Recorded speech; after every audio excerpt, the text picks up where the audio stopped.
Hello students, welcome to my channel Edu Kendra. आज की इस वीडियो में हम एक्सरसाइज 5.2 से क्वेश्चन 6 और 7 करने वाले हैं। Question 6, check whether -150 is a term of the AP 11, 8, 5, 2 and so on. इस क्वेश्चन में हमें ये चेक करना है क्या -150 इस AP की कोई टर्म होगी। इट मीन्स -150 इस AP में कहीं पे आएगा, हमें ये चेक करके बताना है।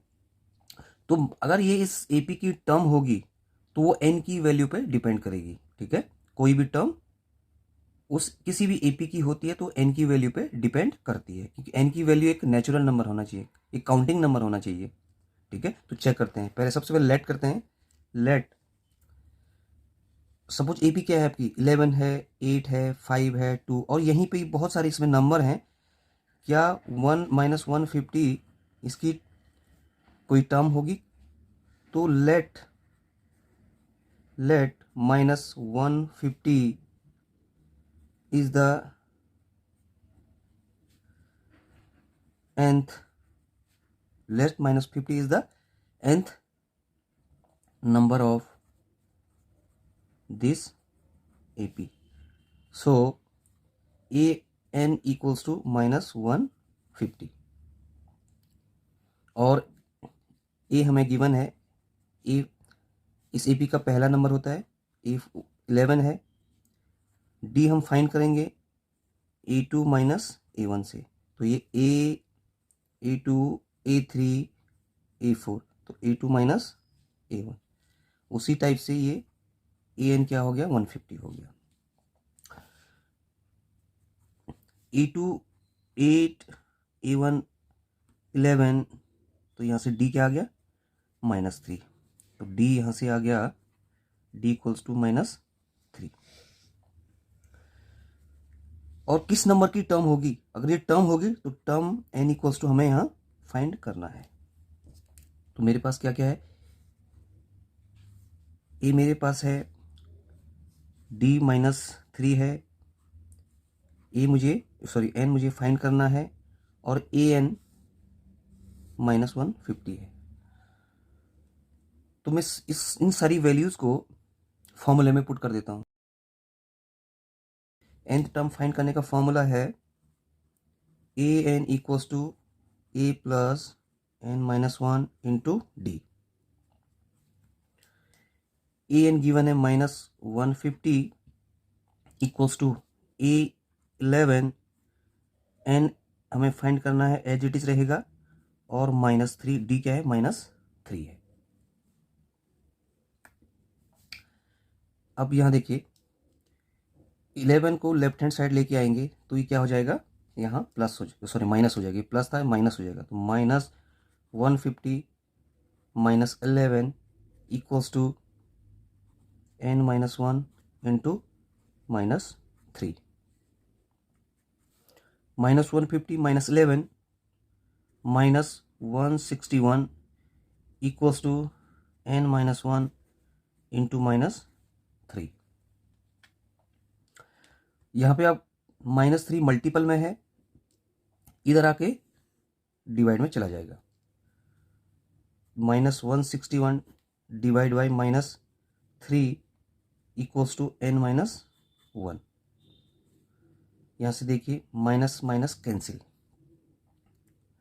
अब क्या हो गया, ये बच गया 161/3। यहाँ पे देखिए ये एक फ्रैक्शन में आ रहा है, होल नंबर नहीं है, तो -1 को इधर लेके आएंगे तो +1 हो जाएगा, इक्वल्स टू यहाँ रह जाएगा n। अब यहाँ पे इसको,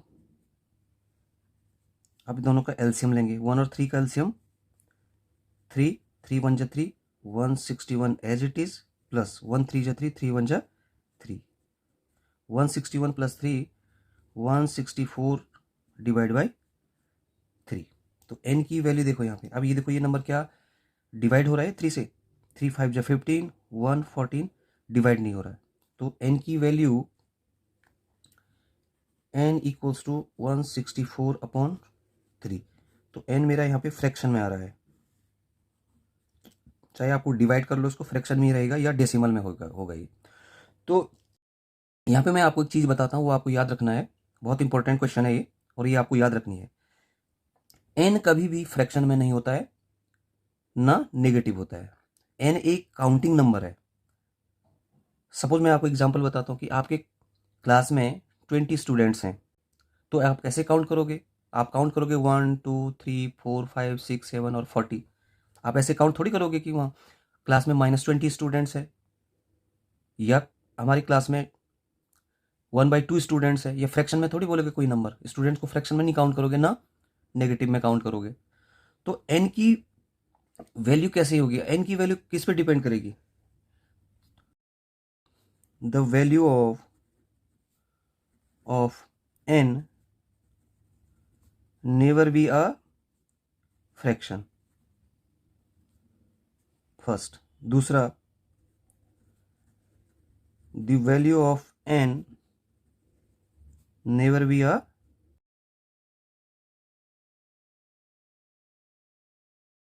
नेगेटिव नंबर,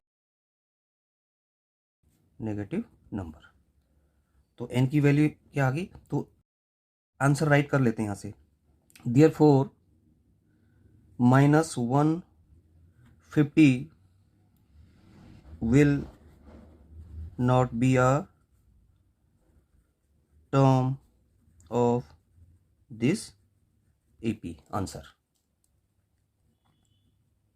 क्योंकि -150 इस AP की कोई वैल्यू नहीं आ रही, कोई वैल्यू नहीं आएगी, क्योंकि n क्या आ रहा है? n एक फ्रैक्शन में आ रहा है, 164/3 आ रहा है, ठीक है, जो एक टर्म नहीं है। तो कोई भी टर्म किसी AP की कब होगी? जब वो एक पॉजिटिव इंटीजर होगा। n always be a positive number. तो ये -50 इस AP में कहीं भी, किसी भी पोजीशन, कहीं भी नहीं आएगा। यहाँ पे इस AP कहीं पे भी ये नहीं आएगा। Next question, question number 7। Find the 31st term of an AP whose 11th term is 38 and the 16th term is 73। हमें इस AP, एक AP है, उसकी हमने 31st टर्म फाइंड करनी है, और गिवन है हमें कि उस AP की 11th टर्म 38 है और 16th टर्म 73 है। तो यहाँ से हमें फाइंड करना है 31st, मीन्स A 31st हमें फाइंड करनी है, और A 31st होती है A + 30D, ये हमें फाइंड करनी है, ठीक है। ये कैसे आया? ये इस फॉर्मूले से, AN = A + n-1 × D। तो ये कैसे आया यहाँ से? AN हमें यहाँ से फाइंड, तो A है प्लस 31st टर्म है, तो 31st - 11 × D। तो क्या आया ये? A + 31 - 1 30D। तो AN क्या? A30 है हमारा, A30। तो A30 हमने 31 हमने ये राइट कर लिया, तो A + 30D। ये आप याद रखना, कोई भी इस टाइप से आपको 31st टर्म, 11th टर्म या 16th टर्म आपको अगर फाइंड करनी है, तो आपको इसको इस टाइप से राइट कर सकते हैं, जैसे हमने A31st को राइट किया A + 30D, ठीक है। तो ये आपको याद रखना है। तो A31st हमें फाइंड करनी है, और हमें गिवन है 11th, A11th = 38, और 16th टर्म हमें गिवन है, तो A16 = कितना गिवन है? 73। अब A11 को हम क्या लिख सकते हैं? जैसे हमने A31st को हमने लिखा A + 30D, वैसे क्या लिखेंगे? A11 को लिखेंगे हम A + 10D। ये हमारा इक्वेशन, ये कितना है? 38। इसको इक्वेशन फर्स्ट ले लेते हैं, और A16 को हम क्या लिख सकते हैं?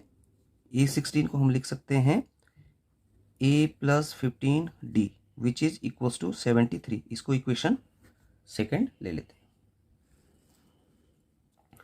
अब यहाँ दोनों इक्वेशन से, अब यहाँ देखो, A31st हमें फाइंड करनी है। यहाँ से हमें क्या क्या चाहिए?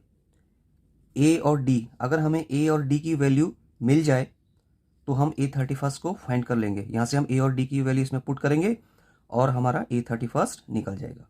तो हमें क्या करना है, ए और डी की वैल्यू फाइंड करनी। वो हमें कहाँ से मिलेगी, वो हमें इन दो इक्वेशन से मिलेगी। इन दो इक्वेशंस में आप देख रहे होंगे यहाँ पे ए एंड डी, इसमें भी ए और डी क्या, दो वेरिएबल है, दो वेरिएबल्स हैं, ठीक है। तो दो variables, linear equation in two variables है ये, इनको हम कैसे सॉल्व करते हैं, तो यहाँ हम इनको करते हैं जैसे एलिमिनेशन मेथड है, ठीक है। तो सब्स्टिट्यूशन मेथड और क्रॉस मल्टीप्लिकेशन मेथड, बहुत तीन मेथड है इसको, इन इक्वेशंस को सॉल्व करने के लिए। तो यहाँ पे हम एलिमिनेशन मेथड यहाँ पे अप्लाई करेंगे। तो क्या होगा, एलिमिनेशन मेथड से हम एक वेरिएबल एलिमिनेट कर देंगे, दूसरे वेरिएबल की वैल्यू फाइंड हो जाएगी। उस वेरिएबल की वैल्यू को इनमें से किसी भी इक्वेशन में पुट करेंगे तो हमारा दूसरे वेरिएबल की वैल्यू भी आ जाएगी। तो हमारा यहाँ से ए और डी फाइंड हो जाएगा, और ए और डी की वैल्यू हम इस पर पुट करेंगे तो हमारा A31 फाइंड हो जाएगा। तो बाय, यहाँ पे लिखेंगे by elimination method, equation is a plus 10d equals to 38 और a plus 15d equals to,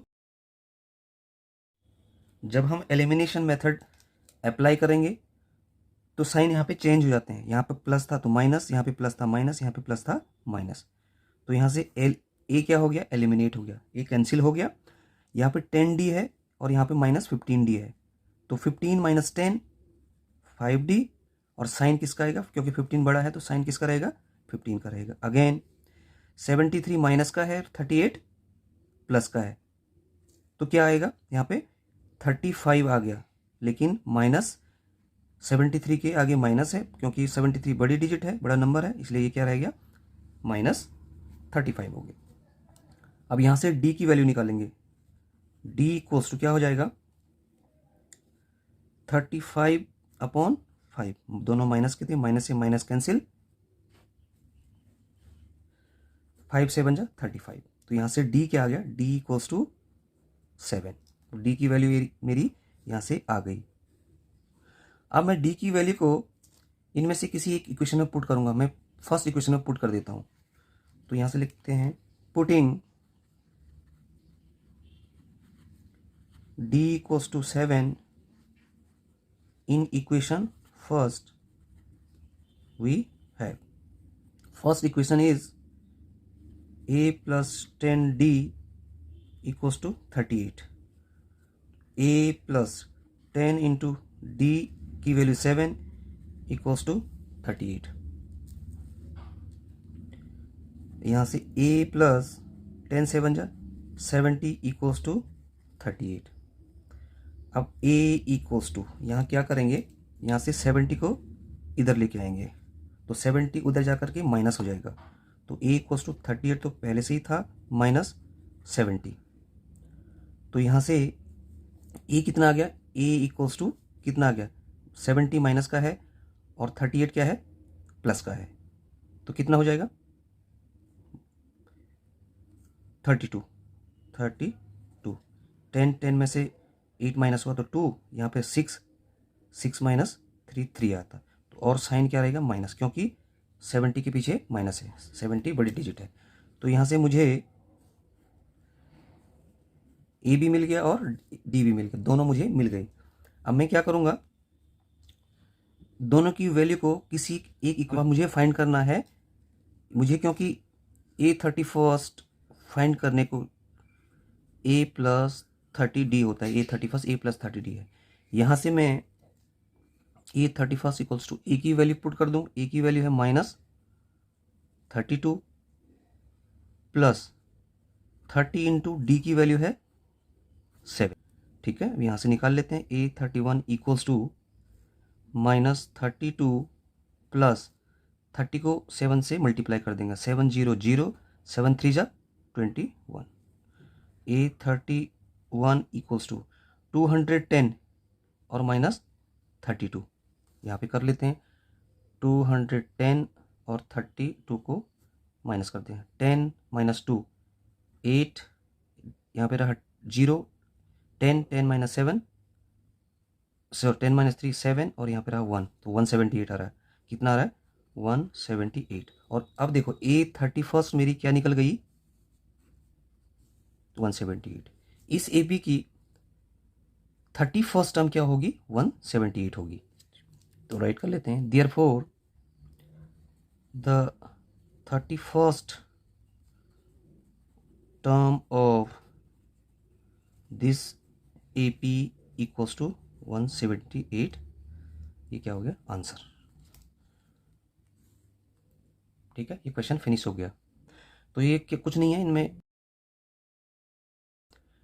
केवल आपको वैल्यू पुट करनी है। देखो आप सपोज यहाँ पे देखो 4 वेरिएबल हैं, या आपको कोई यहाँ पे कोई आइडेंटिटी बन रही है आपको, जैसे इसमें क्या था, यहाँ पे 2 वेरिएबल है। अगर हमें दोनों के दोनों वेरिएबल अगर मिल जाते हैं तो केवल हमने इनकी वैल्यू को पुट करना है, और तो हमें सारा आंसर हमारा निकल जाता है।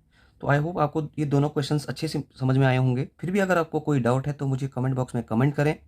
मेरे चैनल को लाइक करें, शेयर करें, सब्सक्राइब करें और बेल आइकन को प्रेस करना ना भूलें, ताकि आपको लेटेस्ट वीडियो की नोटिफिकेशन मिलती रहे। Thank you.